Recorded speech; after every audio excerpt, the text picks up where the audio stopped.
Oke, selamat sore semuanya. Terima kasih sudah datang di kesempatan kali ini. Sebenarnya ada 6 materi. Hari pertama ini kita ngebahas tentang NPM. Teman-teman, kalau tadi pollingnya sih rata-rata kan udah mengenal bahasa pemrograman ya. Pemrograman yang dilihat juga lumayan banyak tadi. Ada Golang yang paling banyak, JavaScript, terus PHP, Python malah yang paling banyak karena SI sama data science lagi naik daun kayaknya ya. Eh, Sebelum masuk ke Node Package Manager atau NPM, ada yang mau ngasih ini nggak? Ngasih alasan kenapa kita harus pakai JavaScript di web development kita? Satu jawaban mungkin dari teman-teman? Ada yang mau nyumbang?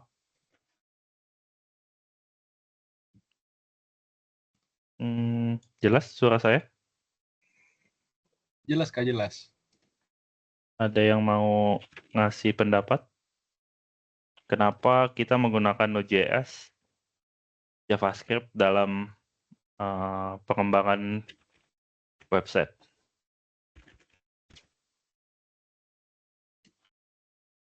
Atau dipilih aja nih ya. Mas Anggur, bisa jawab?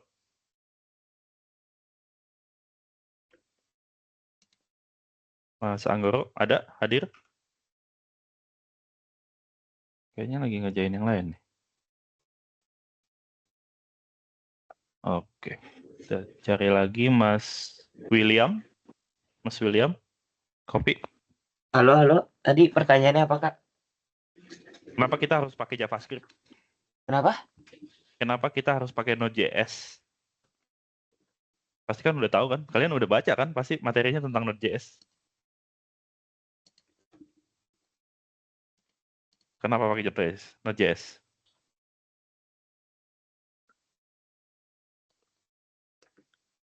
Apakah karena Node.js ini punya data streamingnya real time?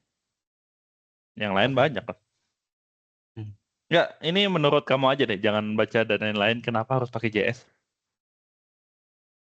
Karena kayaknya itu bahasa pemrograman yang paling sederhana menurut saya dibandingkan bahasa apa ya, kayak contoh kayak React ataupun apa-apa itu kan kayak dia sebenarnya framework tambahan, bukan yang Hmm? pertama kali ada menurut saya. Mm-mm.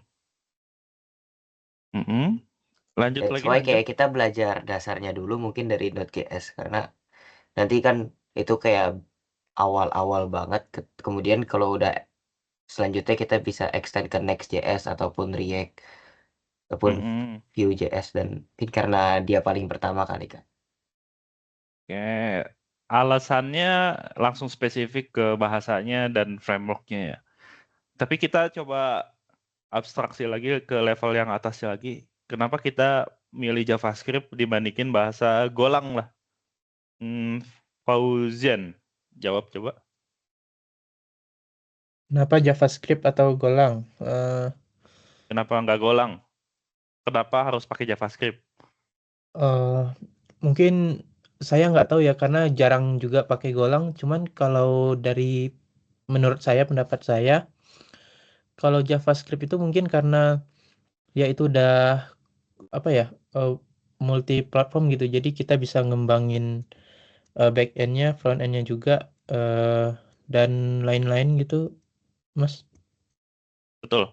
Salah satu alasan kita pakai JavaScript karena perusahaan nganggep bahwa full stack development itu hemat. Jadi kalian dituntut bisa untuk front end dan juga back end. Jadi full stack engineer. Dulu kan awal-awal kan HTML, CSS biasa ya, JavaScript. Terus belakangnya PHP ya. Dulu banget lah. Sekarang juga masih populer sih.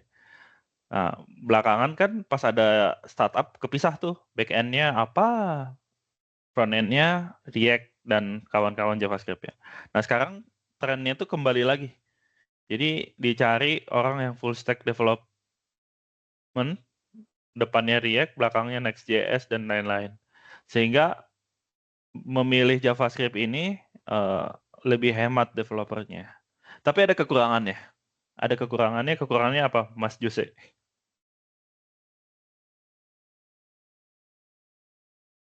Mungkin aku jawab kekurangannya dibanding Go. Jadi Hmm. menurutku JavaScript itu lebih pelan karena dia kan walaupun Hmm. kompabilitasnya tinggi banget, tapi lebih pelan dibanding Go. Go kan punya garbage collection, punya gRPC dan lain-lain yang Hmm. nggak si JavaScript punya. Mungkin itu sih kalau dari aku. Oke, mantap. Bandingannya JavaScript sama Golang. Kenapa Golang lebih cepat dari JavaScript yang lain, Mas Gozi?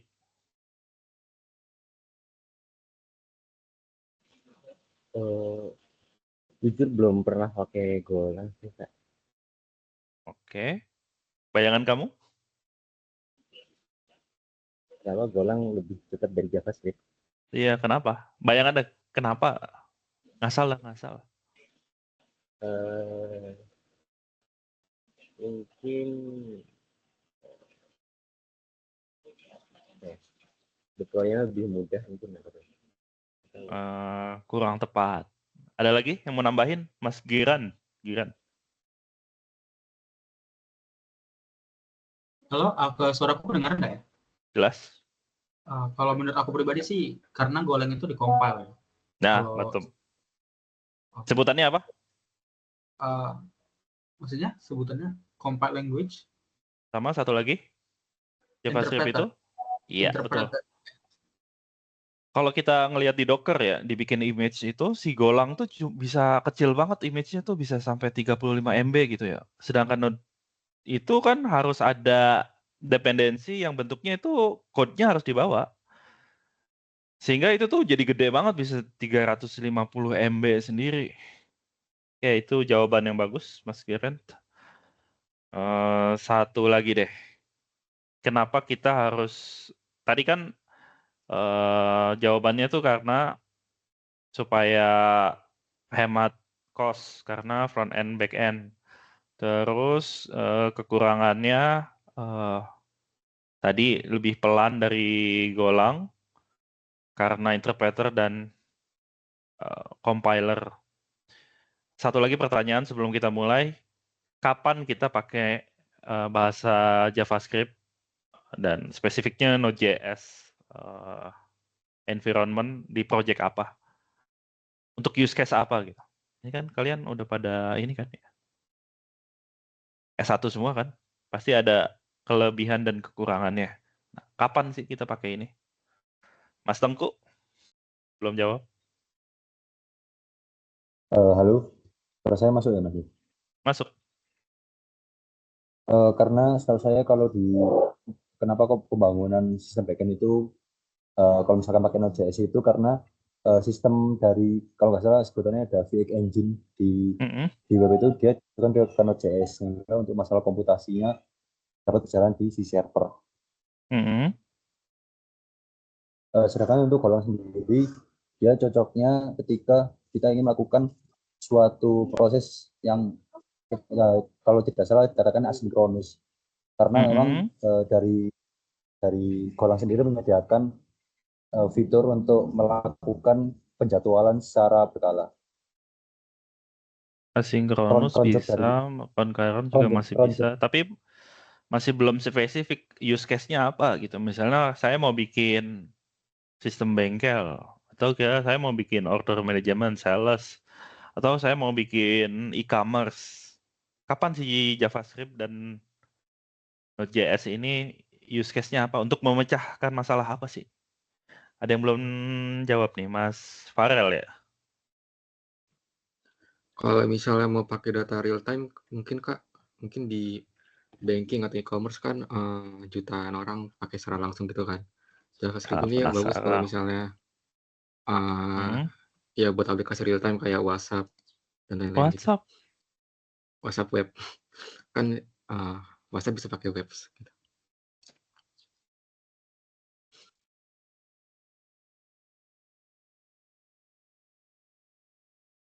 Erlang. Kapan? Ada lagi nggak? Ini semua udah jawab kan ya? Ada yang belum jawab? Oh iya. Ada lagi nggak satu lagi? Kapan pakai JavaScript? Ini supaya kalian jangan terjebak tutorial yang panjang. Oh, ada ini hype ini, nanti belajar lagi. Harus tahu kapan ini pakainya, kenapa pakai ini gitu. Terus kenapa teknologi sebelumnya itu tidak relevan, misalnya PHP gitu kan, sama JavaScript sama-sama interpreter. Terus kalau misalnya cepat, PHP juga cepat, Facebook pakai PHP. Terus kalau misalnya tadi apa sih untuk data stream, PHP juga bisa, ngapain pakai JavaScript? Ada yang mau? Ya, silakan. Izin menjawab Mas, mungkin pendapat aja kenapa JavaScript. Salah satu kelebihan JavaScript yang bikin dia kayak marak dipakai orang-orang tuh sebenarnya runtime-nya. Karena bisa dipakai di mana aja. Bisa dipakai di mobile, bisa dipakai di web, bisa dipakai buat jadi backend server. Dan juga kan dia sistemnya microservice, walaupun yang lain juga microservice sih. Jadi Ya. mungkin kalau dibandingin sama Laravel ya, mungkin dulu kan rame-ramenya Laravel. Walaupun Laravel secara development dia cepet, tapi dia itu monolitik. Jadi misalnya kita buat manage orang buat misalnya ngerjain sesuatu atau ngerjain ngoding lah, itu baginya rada susah juga.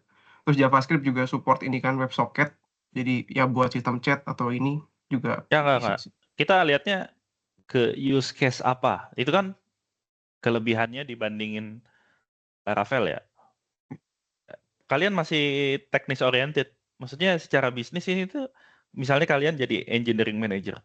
Terus mau milih bahasa apa? Tadi PHP, Golang, JavaScript, Erlang, C#, PHP, dan lain-lain. Untuk use case apa sih bahasa JavaScript ini? Use case-nya deh. Spesifik masalahnya apa? Bagusnya untuk apa sih gitu? Menyelesaikan masalah apa? Multi-platform, Mas. Multi-platform, contohnya? Misalnya mobile app sama di website atau mobile app sama Android bisa dipakai React. React. Oke. Tapi tetap aja skill set-nya beda kan? Iya sih. Ada Tiara. Mobile platform beda. Ya masuk tapi tidak begitu kuat. Karena kan kalau misalnya dia pakai React.js, terus satu lagi pakai Next.js, itu tuh kayak back end-nya lagi itu kayak disiplin yang berbeda. Tapi cukup bagus pertanyaannya. 85% benar sih. Tadi juga berdasarkan pendekatan arsitektur ya. Arsitekturnya benar, bisa mendukung microservice, valid itu, sehingga dipecahnya mudah. Terus sebenarnya ada alasan yang paling utama sih. Kalian pernah dengar ini nggak? MPV. Apa tuh MPV? Coba, Jose.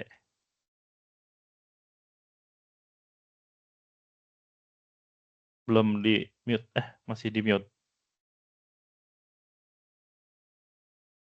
Ini maksudnya MVVM kan Mas atau gimana? Bukan. MPV secara produk sih. Minimum MVP viable product.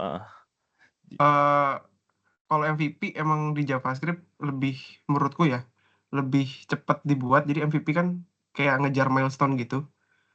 Jadi karena si JavaScript ini sifatnya microservice dan di developnya bisa dibagi-bagi, pasti pembagian tasknya itu gampang. Jadi pembuatan MVP-nya bisa lebih cepat buat satu produk.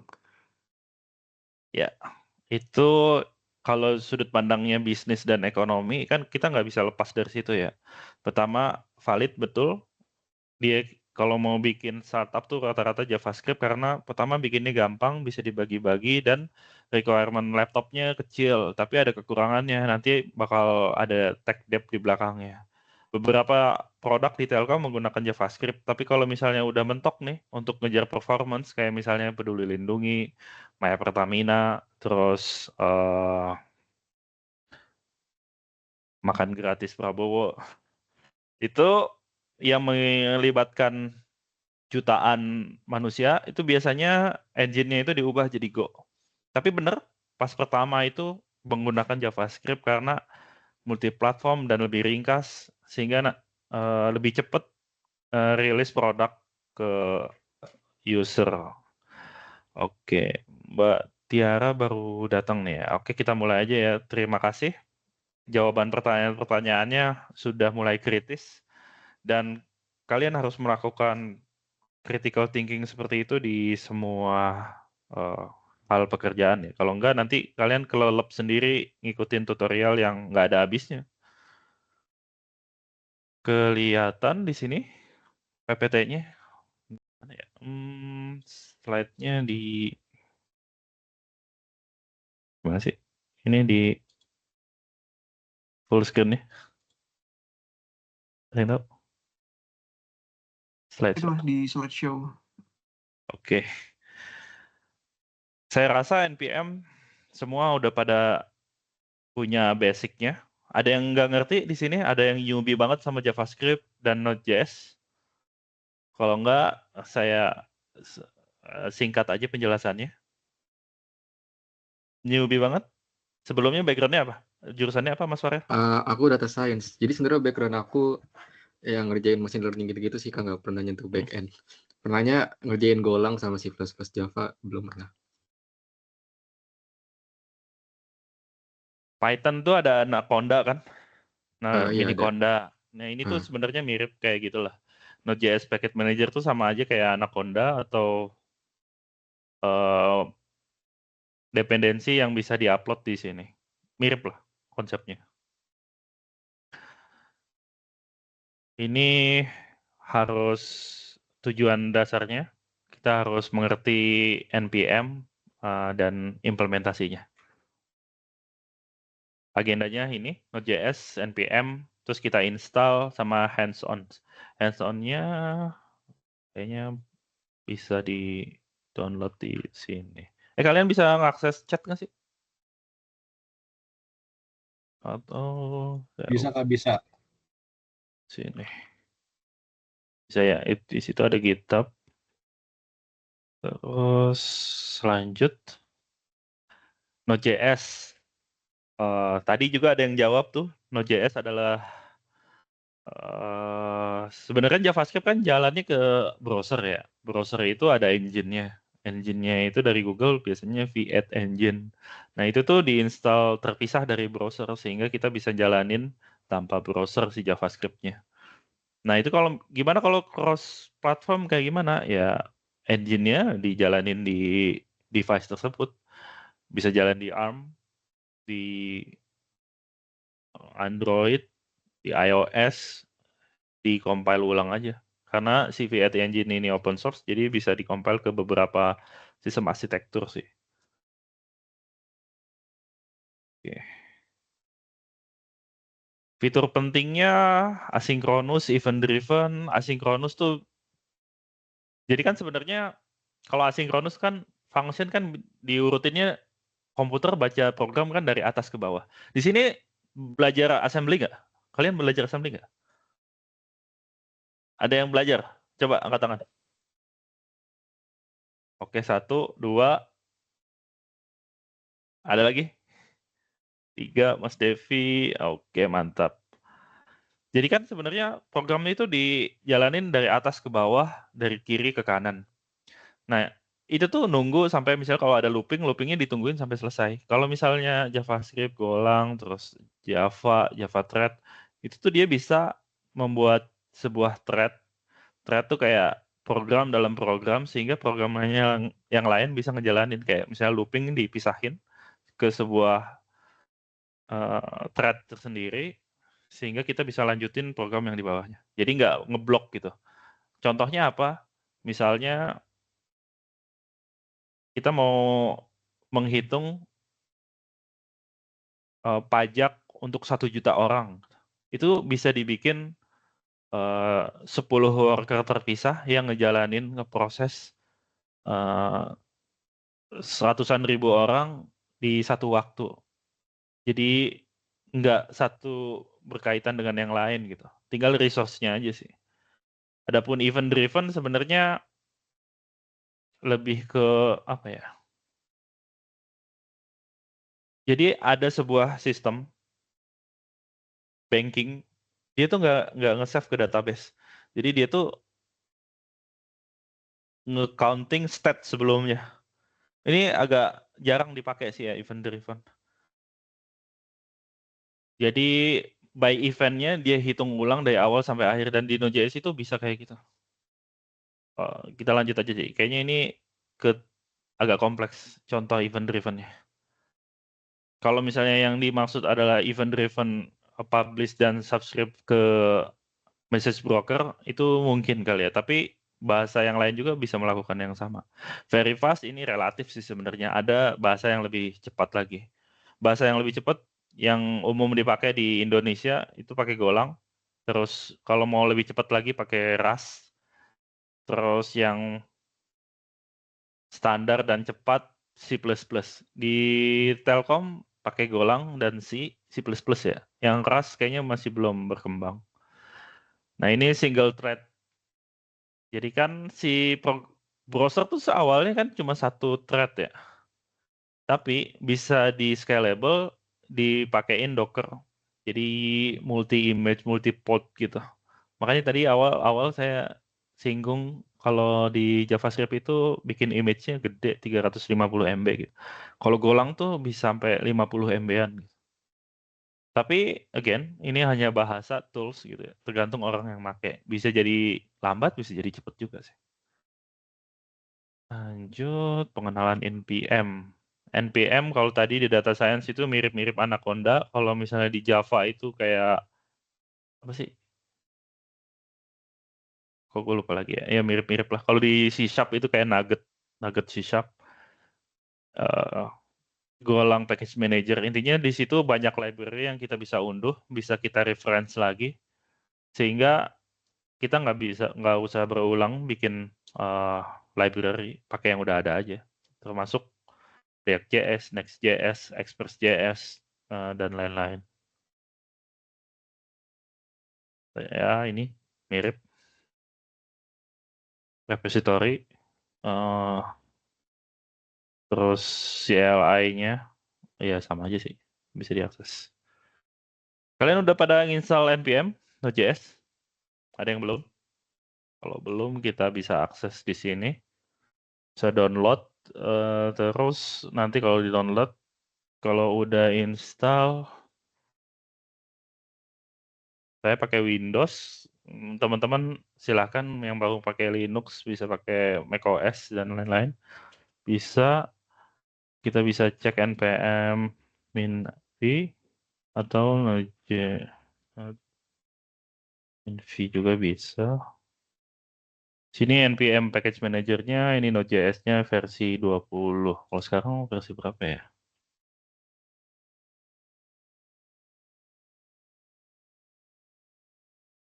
Masih 24, kan 20.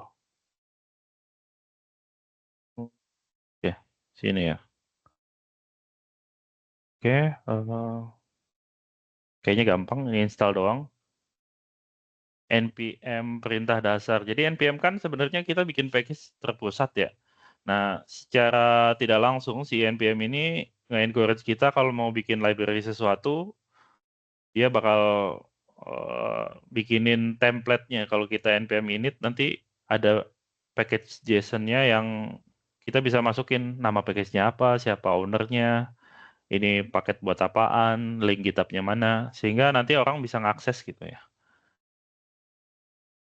Ini kita praktekin aja deh. npm install tuh yang untuk install library di lokal, kalau yang min-g jadi global. Kan? Udah deh. Nah, ini referensinya.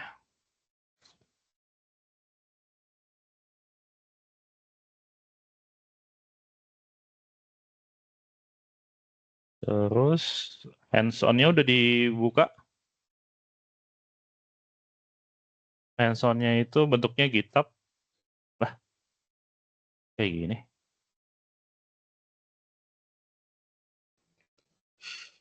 Bentar. Hands-on-nya tuh bentuknya GitHub. GitHub Day One. Ini.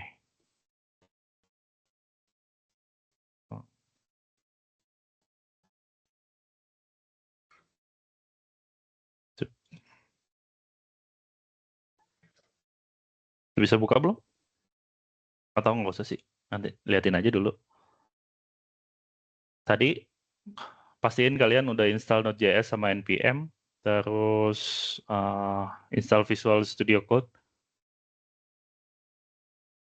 Coba. Terus install pad-nya supaya bisa kebuka. Sederhana sih. Langsung aja ya.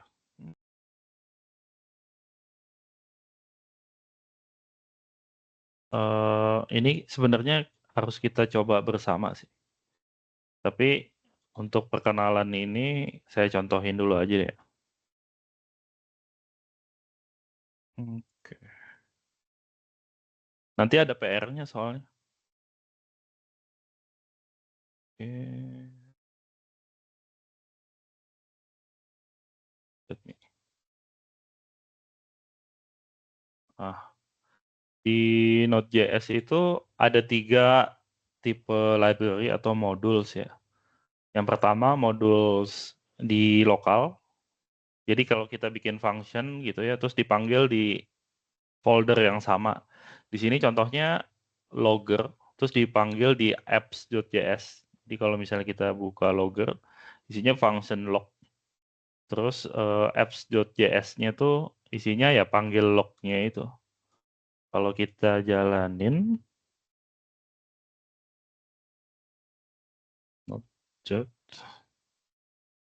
Node.js isinya ya muncul lah. Log ini isinya hello world, Luffy log, terus dimasukin parameternya hello world. Sederhana. Terus yang kedua, kita pakai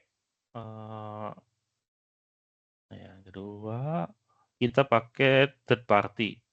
Contohnya di sini install Lodash.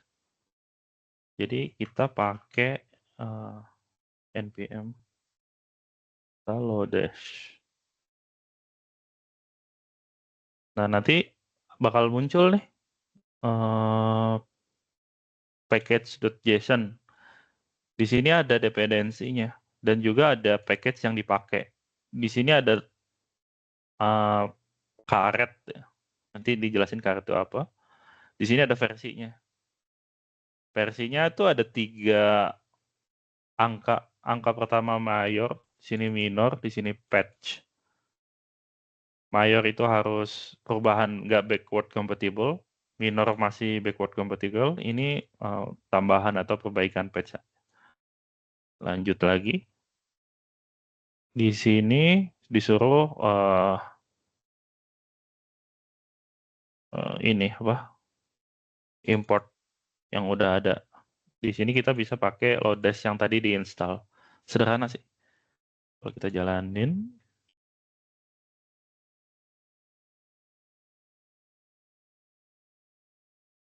Ya, sederhana sih. Shuffle aja. Di sini Lodash underscore, terus underscore dan shuffle pakai alias. Lognya di hasil datanya di ini dimunculin.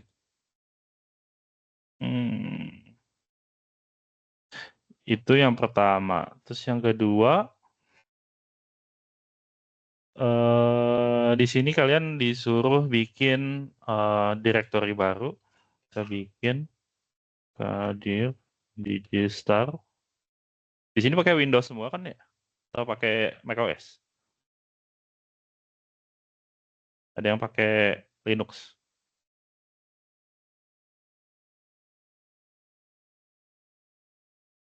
Kayaknya sih Windows semua ya. Terus ada npm init. Nah, npm init itu sebenarnya nanti bakal muncul ini. Atau kalian bisa npm init -y untuk defaultnya.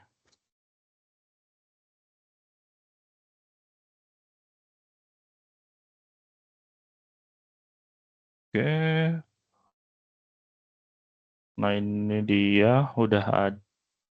Oh, karena ini udah ada sih. Atau kalian bisa isi manual satu-satu sih npm init, nanti suruh ngisi nih nama package-nya apa, versionnya berapa dari 1, 0, 0, terus deskripsinya apa, entry point-nya itu maksudnya kalau misalnya dipanggil lewat file yang mana, tes command-nya ini tuh unit testing. Terus git-nya mana, keyword-nya apa aja supaya mudah dicari, autornya siapa, ISA-nya lisensinya. Bisa MIT, bisa ISA. Contohnya seperti ini. Ini masih bisa kita ubah dengan ubah package JSON. Sederhana. Masih kekejar kan ya? Bentar ya, dikit lagi. Terus ini install dan update. Kalau misalnya kita install sederhana kayak gini. npm install kayak tadi, npm install Lodash. Terus kalau ada versionnya juga kita bisa langsung sebutin 3 angkanya itu, major, minor, patch-nya. Atau misalnya add 2 aja dia pakai akan install yang terakhir. Dia bisa update juga. Ya uninstall kayaknya. Terus npm please. Ini kosong sih. Kayaknya cukup. Ini yang tadi. Lanjut lagi yang keempat. Ini sebentar deh. Oh, ini yang penjelasan tadi. Major itu yang tidak back compatible. Jadi function sebelumnya tidak bekerja. Minor itu penambahan fitur. Patch itu biasanya bug fix. Nah, adapun karet. Terus tadi kan ada ini karet ini nih ya. Berarti dia itu bakal naik sampai minornya doang, mayornya enggak. Misalnya kayak gini. Karet ini berarti dia 1 2 3 sampai ke di bawah 2 mayornya. Adapun tilde ini tuh dia sampai ke ini apa? Minornya.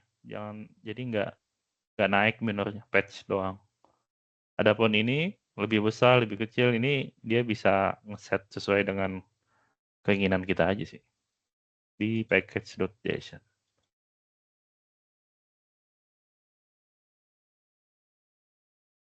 Dan juga dia bisa ngelihat nih,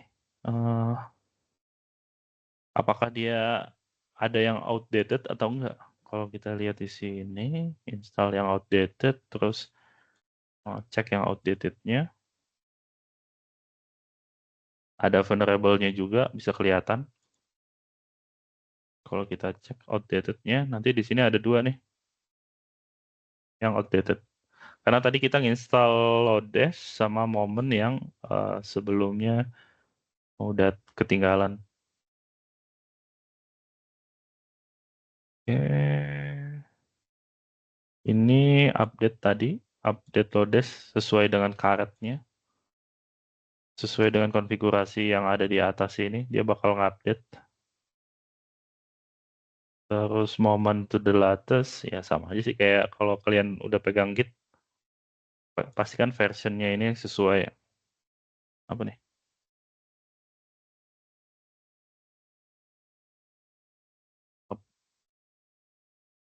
Atau pakai npm install.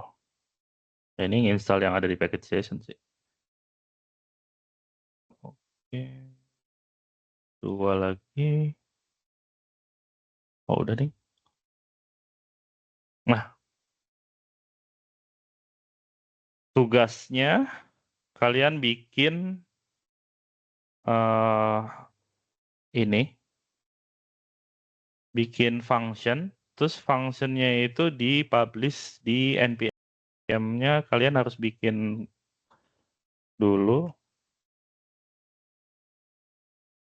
Kalian bikin akun dulu di sini, npm. Terus nanti kalian add user. npm add user, misalnya contohnya kayak gini, sesuai dengan username yang ada di sini. Udah masuk, jadi dia masukin ngelingin ke sini, ke email dan seterusnya. Terus kalian bikin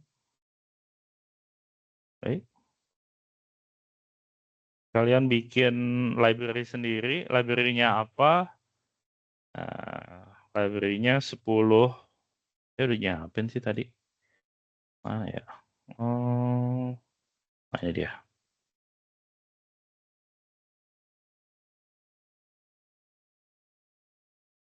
Ini. Copyin aja deh.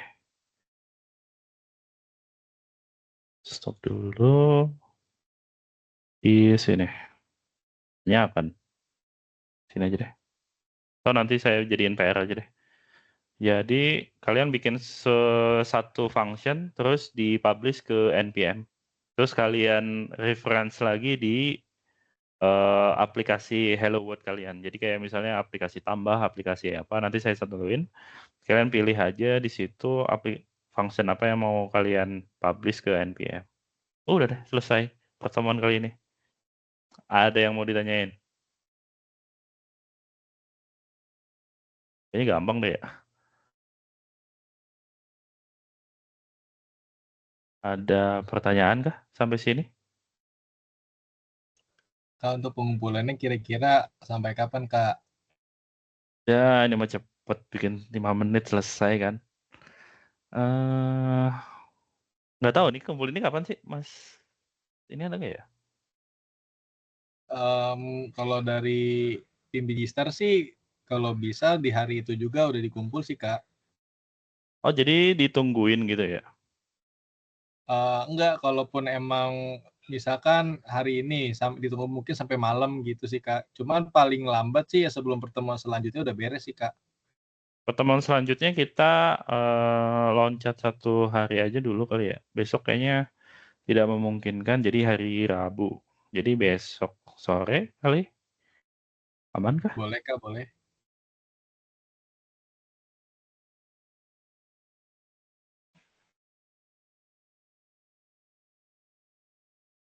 Dari situ dulu ada yang mau ditanyain? Kayaknya gampang ya. Semuanya udah pada bisa ya.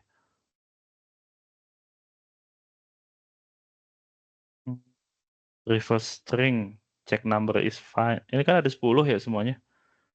Kita bikin function kecil-kecil aja di sini.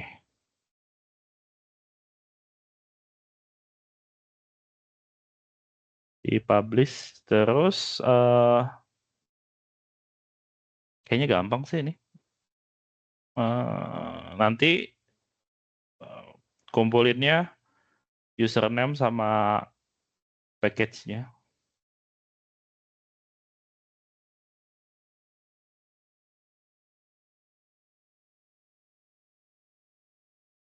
Bebas nih, 1 sampai 10. Oke sih, dari saya seperti itu. Sisanya mungkin ada tanya jawab dulu sebelum ditutup atau ya tanya apa aja sih. Nggak berkaitan juga nggak apa-apa. Ya, silakan Fauzan.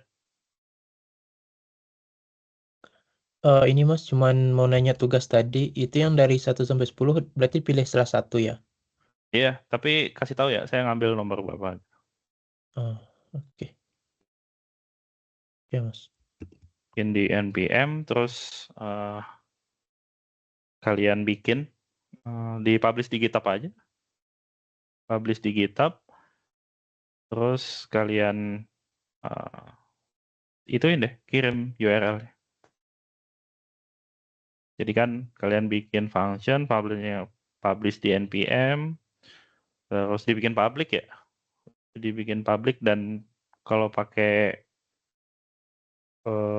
apa sih namespace supaya nggak duplikat, itu kan common ya functionnya. Pakai namespace aja misalnya kayak @anggoromaliki /isprime gitu-gitu. Terus publish di GitHub. Tadi juga kan kayaknya udah banyak punya versioning system, udah kenal, di-publish di situ, terus dikumpulin URL-nya. Gampang lah harusnya. Easy lah. Apalagi yang udah pada kerja nih sebagian kan. Nah, oke, aman sih.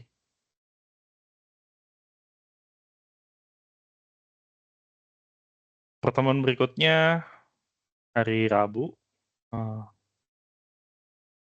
PPT-nya nanti ya bakal di-share sih. Yang pertama ini. Terlalu gampang ya? Oke, ada pertanyaan dulu sebelum ditutup? Aman ya? Ya, silakan Anggoro. Kak, kalau deadline-nya dijadiin 2359 bisa nggak? Takutnya besok ada acara sampai sore. Jadinya enggak. 28 pagi bisa. Ih, gampang kali. Sekarang Nggak, dikerjain. ini sih kayak apa? JS kan Apa? pertama kali buat saya, jadinya apalagi besok ada Ah, kegiatan gitu sampai sore. Kalau dikerjain besok malam gitu maksudnya. Kalau boleh, ya boleh. kalau nggak bisa juga. Boleh, boleh, boleh. Besok pagi saya cek ya. Rabu pagi saya cek. Oke, Kak. Terima kasih. Oke, aman sih. Harusnya gampang. Terus saya kayak kirim juga sih kalau misalnya penjelasan saya kurang jelas. Saya kirim link YouTube yang lumayan panjang sih, ada 30 menitan. Itu ada 20 menit dan 20 menit. Kalian nonton aja sambil tiduran.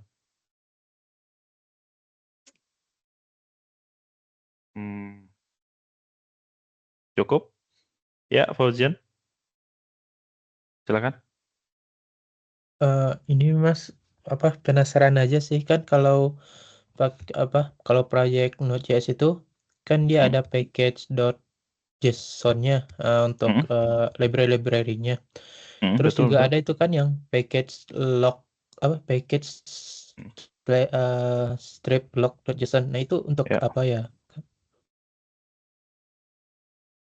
Package log.json.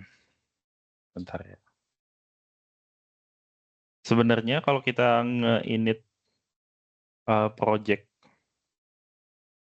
itu tuh bakal muncul install log. Jadi ada dua cara sebenarnya untuk install dependencies. Salah satunya supaya dia nggak berubah-berubah di satu project, dia bakal bikin package log.json sih. Tolong koreksi kali ya kalau misalnya salah. Jadi di generate otomatis itu. Ketika npm install atau uninstall. Jadi kan kalau kita bikin satu project, contohin aja kali ya projectnya. Nanti gue buka deh, bentar. Ada contohnya kayaknya deh.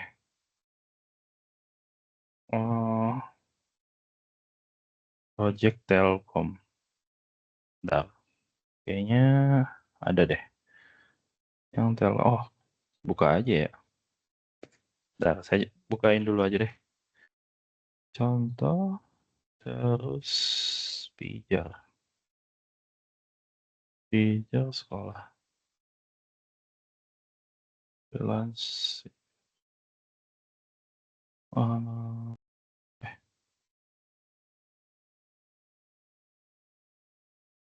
Mana ya? Ya misal. Bentar.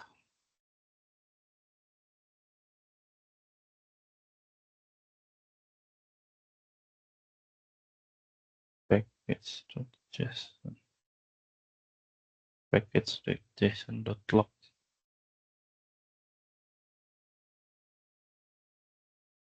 Nggak ada.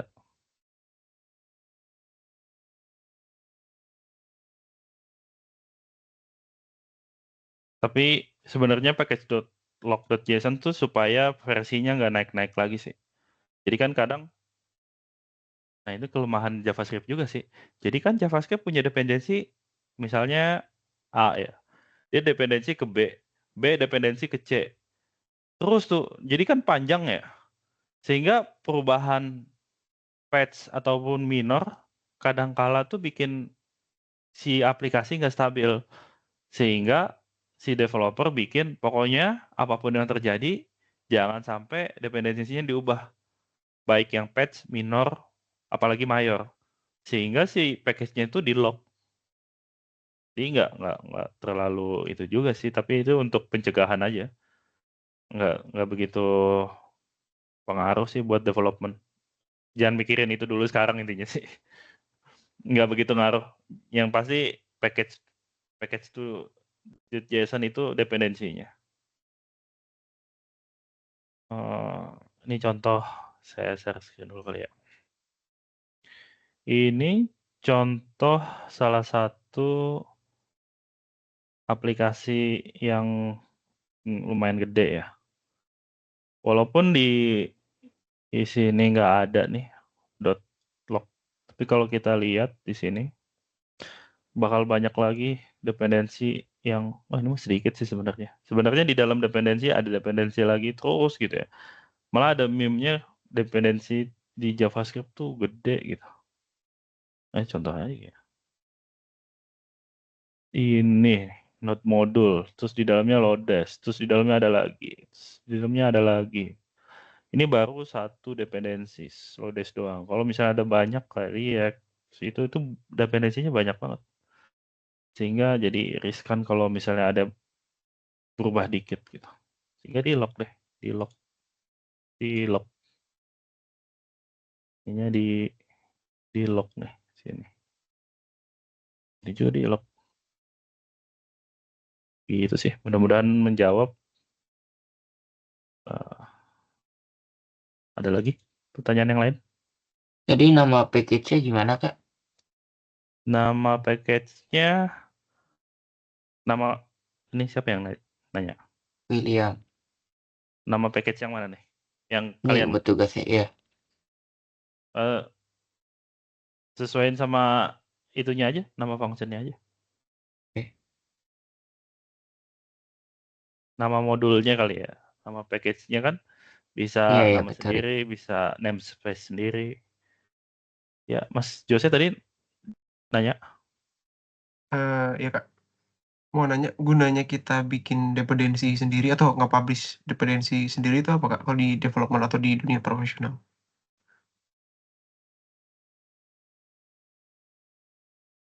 Kalian kan nanti npm install kan. npm install kan biasanya kalian bikin library sendiri. Misalnya yang nggak ada nih ya. Di Indonesia sekarang 17 Oktober 2024, semua perusahaan tuh wajib mengencrypt data pribadi. Data pribadi kan nggak mungkin kan encrypt sendiri gitu. Maksudnya dia pakai aplikasi mentahan gitu. Kadang si developer tuh bikin kayak wrapping library yang udah tinggal pakai tuh si developer. Dan itu dipakai di standarisasi satu tribe, gitu, satu produk, Pijar atau Logi atau yang kalian tahu mungkin My Pertamina, Peduli Lindungi, Satu Data. Dia biasanya publish library ke public buat dipakai umum. Jadi ya untuk di reuse sih, tapi kenapa di public gitu ya? Kenapa nggak internal? Karena biasanya kalau beda organisasi tuh beda-beda aksesnya sehingga ya udah dibikin public aja. Tokopedia juga kayak gitu. Terus Bukalapak juga kayak gitu, Gojek juga kayak gitu. Jadi ada library-library yang emang di-publish sih. Jadi itu untuk kemudahan aja sih. Internal juga nggak apa-apa. Oke, mudah-mudahan menjawab. Ada lagi?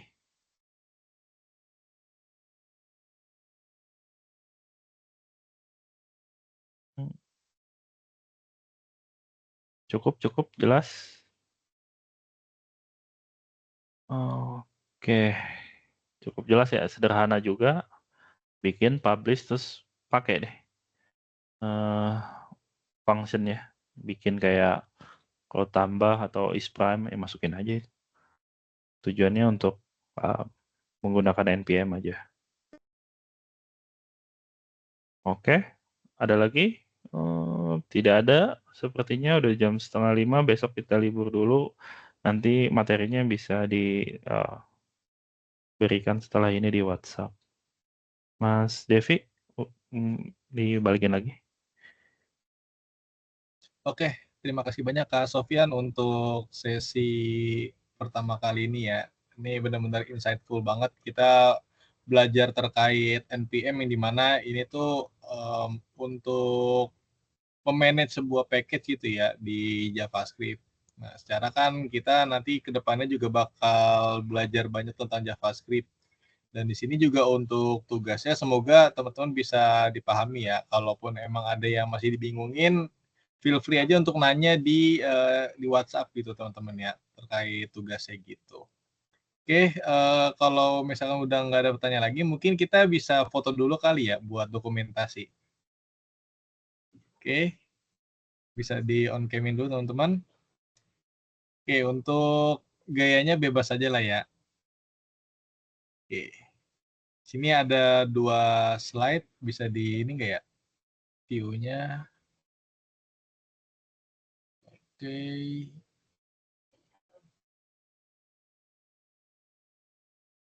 Nah, oke, bisa nih. Oke, saya foto ya. Oke, kasih pose terbaiknya. 1, 2, 3. Oke, bentar. Saya save dulu. Oke, sekali lagi ya.